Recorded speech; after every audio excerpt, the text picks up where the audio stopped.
ऐक, आज मी तुला एक मुलगा आणि एक वडील यांची एक गोष्ट सांगतोय। एका गावातील वडील आणि मुलगा नावेतून दुसऱ्या शहरात जात होते। बराच काळ समुद्रातून जाताना अचानक वादळ आले आणि त्यांची नाव एका बेटावर पोहोचली।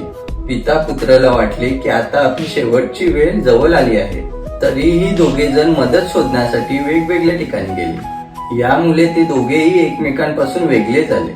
मुलाने देवाकडे प्रार्थना केली, हे देवा, या बेटावर फल फुलं लागलेले वृक्ष निर्माण व्हावे, ज्यामुळे माझी भूक मिटेल। लगेच त्या बेटावर रसरशीत फलांची झाडे निर्माण झाली। मुलाला हा चमत्कार झाल्यासारखे वाटले।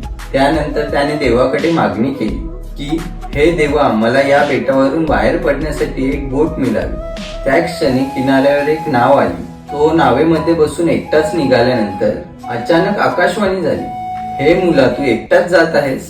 तुझ्या वडिलांना सोबत घेणार नाही का? मुलगा म्हणाला, त्यांना सोडून द्या।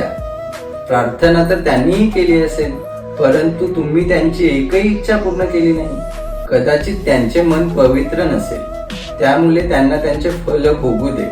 आकाशवाणीने सांगितले, तुला माहिती आहे का तुझ्या वडिलांनी काय प्रार्थना केली आहे? मुलगा म्हणाला, नाही।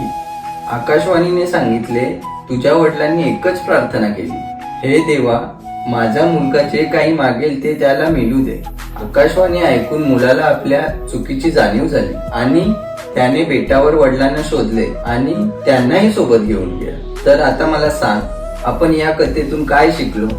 सत्य जाणून न घेता कोणाविषयी कोणतेही मत मांडू नये। एकदम बरोबर बोलली। मित्रांनो, तुम्हाला काय वाटते कमेंट करून नक्की सांगा आणि तुम्ही काय या गोष्टीमधून शिकले तेही कमेंट करून नक्की सांगा।